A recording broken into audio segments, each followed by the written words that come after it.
Assalamualaikum warahmatullahi taala wabarakatuh. Alhamdulillahirabbil alamin wassalatu wassalamu ala asyrafil anbiya'i wal mursalin wa ala alihi wa sahbihi ajma'in. Subhanaka la ilma lana illa ma 'allamtana innaka antal alimul hakim. Rabbi shrah li sadri wa yassir li amri wahlul 'uqdatam min lisani yafqahu qawli. Rabbi yassir wa la tu'assir wa tammim bil khair, amma ba'd. Para penonton dan sahabat-sahabat yang dikasihi sekalian, pertamanya marilah sama-sama kita mengaturkan rasa syukur yang tak terhingga kita kepada Allah di atas nikmat panjangnya umur yang masih lagi diberi oleh Allah kepada kita untuk kita belajar tentang mengenai kita diminta supaya mengingatkan kematian sepanjang masa dalam hidup kita, supaya hidup kita ini dia tidak terjebak kepada perkara-perkara yang dilarang oleh Allah Subhanahu Wa Taala. Bila kita ingat pada mati, dia panggil macam brek kepada kelajuan kehidupan kita. Kadang-kadang kita ni hidup ni, bila kita hidup dalam keadaan yang tidak ada panduan ataupun hidup dalam keadaan banyak ujian, kita tersasar daripada landasan. Terjadi pada kita demikian. Oleh demikian, Islam diajar pada diri kita diajar di antara amalan-amalan yang melibatkan hati, ialah kita diajar supaya mengingatkan kematian. Ingat sepanjang masa tentang yang kita ni akan mati dan bagaimana keadaan kematian kita. Dalam kubur kita bagaimana. Kemudian lepas pada kita bangkit di akhirat nanti bagaimana. Ni amalan-amalan yang mesti kita sentiasa hidupkan dalam hati kita, supaya bila kita hidup dalam hati kita ni, kita tidak terlajak dan kita tidak terjauh daripada syariat dan juga landasan dalam kehidupan kita. Para penonton dan sahabat-sahabat yang dikasihi sekalian, kita sambung sikit lagi dalam cerita tentang mengenai mengapa Islam dia suruh kita ni ingat pada mati dan kita mempersiapkan diri kepada kematian. Lalu Malik Ibn Dinar dia menuturkan bahawa Hakim pernah mengatakan mengingat kematian dalam hati dapat menghidupkan amal perbuatan seseorang. Pelik kan? Kita ingat pada mati dalam hati. Dalam hati kita aja. Dia akan tumbuh apa dia? Dia akan tumbuh amalan-amalan soleh dalam hidup kita. Bila kita mengekali perasaan yang disebut dengan ingat pada mati dalam jiwa kita ini, menyebabkan amalan-amalan kita di luaran ini, kita akan jadi bersemangat. Semangat untuk kita nak lakukan dalam kehidupan kita, dan kita tak akan buat benda-benda yang dilarang oleh Allah. Kerana apa dia? Kerana kita sentiasa hidupkan perasaan jiwa kita ni, aku ni akan bakal menjadi jenazah. Aku ni bakal menjadi orang yang menghadap depan Allah. Aku ni. Bila kita sentiasa letak dalam jiwa kita ni perasaan yang kita ni akan mati, menyebabkan pada diri kita ni amalan kita pun jadi semakin bersemangat untuk kita nak buat yang baik-baik. Kita tak akan buat benda yang buruk-buruk pada diri kita. Punca apa dia? Punca kita tahu kesan kita lepas pada mati nanti bahaya sangat kalau sekiranya kita biarkan diri kita ini dengan perbuatan-perbuatan yang buruk dalam diri kita. Macam mana kita nak suruh jangan terbuat benda yang buruk dalam hidup kita? Ingat pada mati. Ingat pada mati, dalam hati kita ni, kita ingat pada mati, menyebabkan tak berani kita nak buat benda-benda yang dilarang oleh Allah. Perbuatan-perbuatan yang tak baik di sisi Allah Subhanahu Wa Taala tersebut. Yang diajar pada diri kitanya, supaya kita sentiasa lekatkan dalam hati kita yang disebut dengan ingat tentang kematian pada setiap di kalangan kita. Ialah bila kita dah mati, maknanya pada diri kita ni segala benda-benda yang buruk dan benda-benda yang kita lakukan di atas dunia ini akan membawa kesan pada kita dalam kubur nanti. Tapi kalau kita buat benda yang baik di atas dunia, bawa kesan ke dalam kubur kita bila kita berada dalam kubur nanti. Oleh demikian, kita akan sentiasa berbuat perbuatan-perbuatan soleh, amalan-amalan soleh waktu mana kita hidup di atas dunia. Safiyah mengatakan bahawa ada seorang wanita yang mengeluh tentang kekerasan hatinya kepada Aisyah radhiyallahu anha. Pernah berlaku seorang perempuan yang dia mengadu pada Aisyah betapa kerasnya hati dia, betapa payahnya untuk dia nak dapat yang disebut dengan kelembutan dalam dia ketaatan pada Allah. Dia datang mengadu, hati dia ni jadi keras. Hati dia keras ni, kalau kita tanya, macam mana kita boleh tahu hati kita keras, Ustaz? Bila baca Quran tak boleh mengalir mata. Bila malam tidur, kita payah nak bangun tahajud malam. Tanda hati kita keras. Bila kita semayang jadi tak khusyuk. Itu tanda hati keras.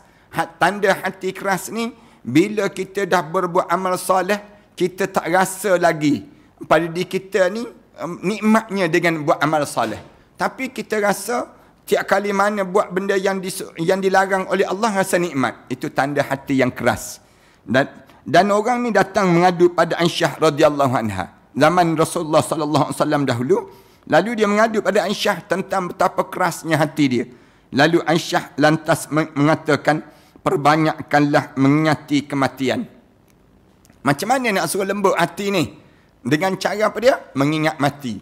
Bila kita ingat pada mati, nescaya dia akan melunakkan hati kamu, melembutkan kembali hati yang disebut dengan keras tadi. Itu cara, salah satulah di antara cara kita nak suruh hati kita ni senang masuk agama, senang untuk kita dekat dengan Allah, senang untuk kita berbuat benda yang disuruh oleh Allah. Dengan cara bagaimana? Dengan kita mengingatkan kematian. Aisyah radhiyallahu anha sebut demikian. Abu Hazim pernah berkata, wahai anak cucu Adam, ingatlah bahawa setelah kematian akan datang kabar kepada kamu. Akan datang segala berita-berita kamu pada kamu. Ingat, lepas pada benda, apabila kamu mati, lepas pada kamu mati, segala cerita-cerita kamu dahulu akan ditayangkan balik, ditunjukkan balik. Segala perbuatan-perbuatan baik dan buruk yang kamu lakukan di dunia akan datang pada diri kamu untuk nak tunjuk balik cerita-cerita kamu ni, dan kamu kena bertanggungjawab terhadap peristiwa yang kamu lalui dalam setiap hari dan setiap masa pada diri kamu. Kita hari-hari ni ada je yang kita buat pada diri kita sendiri, buat khianat misal contohnya, ataupun kita buat baik pada diri sendiri, ataupun kita buat khianat pada pasangan hidup kita, ataupun kita buat baik pada pasangan hidup kita. Ini maknanya dalam hidup kita ni, semua kita ni, bila kita mati, Allah tunjuk balik, tayang balik amalan-amalan yang kita buat. Tu belum lagi dengan masyarakat ramai, belum lagi pergi kepada masyarakat awam dan sebagainya. Kalau kita ni terlibat dengan orang ramai, semua ditunjuk. Perangai kamu dengan orang ramai macam mana, tindakan kamu dalam khalayak macam mana, segala benda yang kamu buat di dalam masyarakat macam mana, semua Allah tonjolkan balik bila kita menghadap di hadapan Allah Subhanahu wa taala nanti. Ibnu Asakir mengatakan bahawa Ali ibnu Abi Talib pernah mengatakan, kubur adalah kotak penyimpan amal, dan setelah mana kematian akan dikhabarkan kembali pada kamu. Allahu Akbar. Kubur tu, semua amalan-amalan kita disimpan dekat situ. Masuk amalan-amalan kita di dunia ni, semua disimpan kat mana? Kat dalam kubur, tanah kubur kita. Bila kita masuk dalam kubur sekejap lagi, masuk je dalam kubur tu, Allah tunjukkan balik segala amalan-amalan yang disimpan di dalam kotak amal yang telah kita simpan di dalam kubur tersebut. Anas radhiyallahu anhu menuturkan bahawa Rasulullah sallallahu alaihi wasallam bersabda, sebaik-baik kezuhudan di dunia ini adalah mengingatkan kematian, dan sebaik-baik ibadah adalah tafakkur. Rasulullah sallallahu alaihi wasallam sebut, sebaik-baik zuhud di dunia adalah dengan mengingatkan kematian. Sebaik-baik orang nak zuhud di atas dunia, orang kata kami ni tak berhajat kepada yang disebut dengan apa dia, dunia. Ada orang sebut demikian, kami tak. Macam mana cara kita, tanda kita ni tak berhajat dengan dunia ini? Jadi kita rasa tak tamak terhadap dunia ini dengan cara kita nak mengingatkan kematian. Bila ingat mati, kita masuk dalam kubur, kita tak bawa dah amalan, kita tak bawa dah harta benda di dunia. Tapi yang kita bawa, yang disebut dengan amalan-amalan kita untuk dimasukkan ke dalam kubur tadi. Kemudian disebut lagi, sebaik-baik ibadah adalah tafakkur. Di antara ibadah yang terbaik, merenung. Merenung je. Itu tanda kita sedang beribadah juga. Melihat kebesaran Allah. Oleh kerana itu, barang siapa yang sibuk mengingatkan kematian, dia pasti akan menjumpai kuburnya seperti salah satu di antara taman-taman syurga. Allahu Akbar. Di antara tanda-tanda orang yang dia dapat yang disebut dengan taman-taman syurga, kerana dia sibuk di atas dunia ni, ingat terhadap saat kematian dia, menghadap depan Allah. Bagaimana dia menghadap depan Allah dan bagaimana dia dalam kubur nanti, Allah jadikan kuburnya di antara taman pada taman-taman syurga. Ali ibn Abi Talib karramallahu wajhah pernah mengatakan, manusia itu tidur. Jika dia mati, baru mereka terjaga daripada tidur. An-nasu niyamun. Manusia tu tidur tu.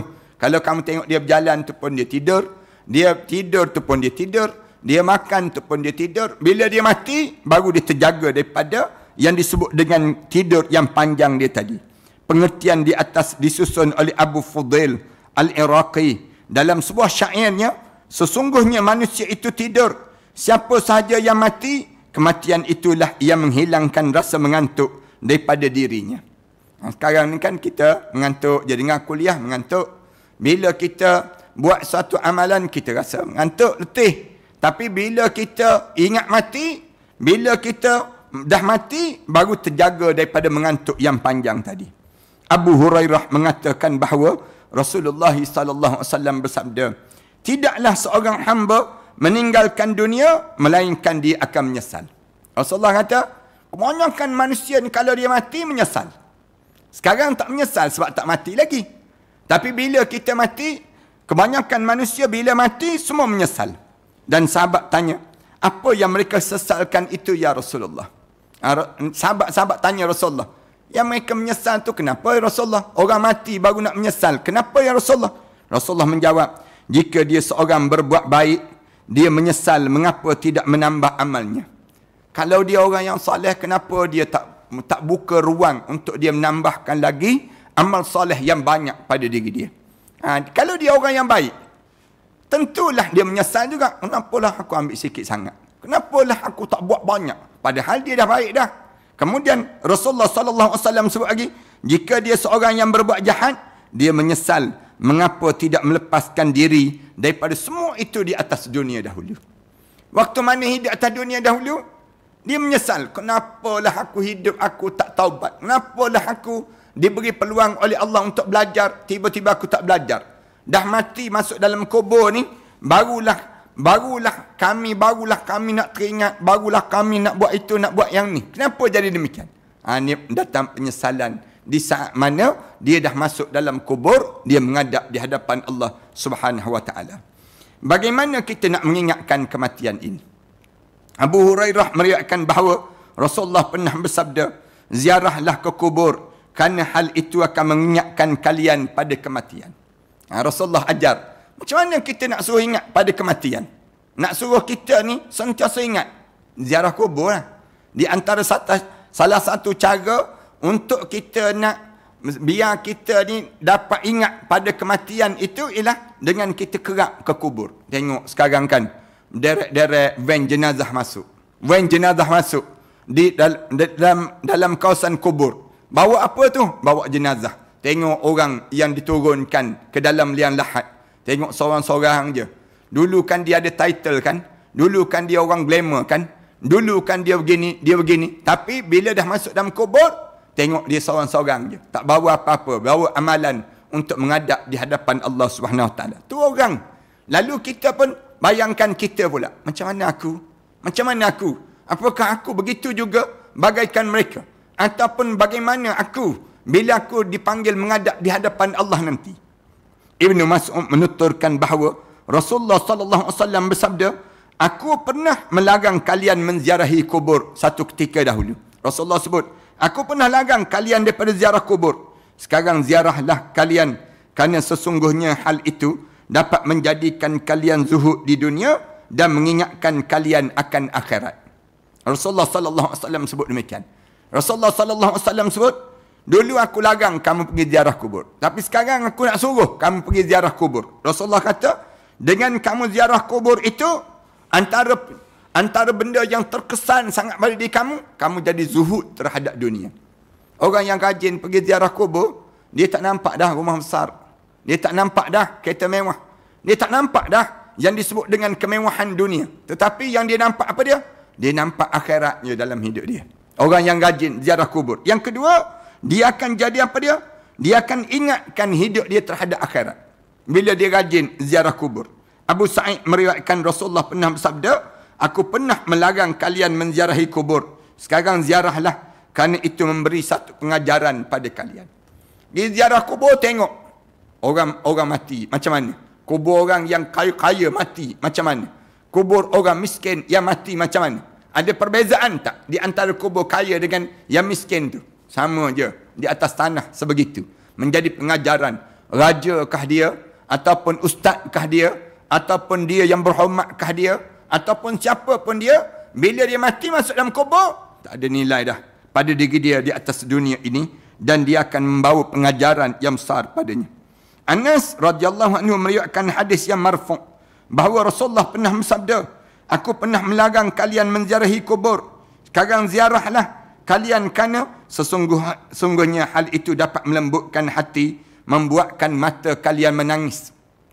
Bila kalian ziarah kubur, melembutkan hati kalian, mata kalian akan menangis dan mengingatkan kehidupan akhirat. Akan tapi janganlah kalian mengatakan perkataan yang keji daripada ziarah kubur tadi. Rasulullah pernah bersabda, aku pernah melarang kalian menziarahi kubur. Sekarang ziarahlah kalian, dan jadikanlah ziarah kalian itu menambahkan kebaikan dengan kalian ziarah kubur itu sendiri. Abu Dzar menuturkan bahawa Rasulullah sallallahu alaihi wasallam pernah berkata kepadanya, ziarahlah ke kubur hingga dengannya kamu akan mengingatkan akhirat. Mandikanlah jenazah. Rasulullah sebut, kalau ada peluang mandi jenazah, mandilah jenazah. Kerana menguruskan jasad yang telah mati merupakan nasihat yang baik untuk diri sendiri. Siapa-siapa yang mandikan jenazah, dia sedang memberi nasihat untuk diri dia sendiri. Dan solatkanlah jenazah hingga hal itu dapat membuatkan diri kamu sedih. Kerana orang yang sedih dan berada di bawah naungan Allah akan mendapat segala macam kebaikan yang banyak yang Allah kurniakan padanya. InsyaAllah kita akan sambung dalam perbincangan kita ini mengenai bagaimana kita dekat-dekat nak mati. Nak buat macam mana pada diri kita ni apabila menghampiri kematian. InsyaAllah kita sambung pada pertemuan yang akan datang nanti. Mudah-mudahan Allah berkati dan Allah rahmati kita. Terima kasih pada para penaja yang telah menaja siri-siri kuliah ini. Dan terima kasih kepada sahabat-sahabat yang sentiasa tak putus-putus bersama dalam siri kuliah ini, yang share, yang subscribe dan juga yang mengambil manfaat daripada perbincangan kita ini. Mudah-mudahan Allah rahmati kita semua. Aku qouli hadza astaghfirullah li wa lakum. Assalamualaikum warahmatullahi taala wabarakatuh. A'udzubillahi minasyaitonir rajim. Bismillahirrahmanirrahim. Alhamdulillahirabbil alamin. Wassalatu wassalamu ala rasul amin wa ala alihi wa sahbihi ajma'in. Rabbana iftah bainana wa bain qaumina bil haqq وأنت خير الفاتحين. ربنا آتنا في الدنيا حسنة وفي الآخرة حسنة وقنا عذاب النار. الحمد لله رب العالمين.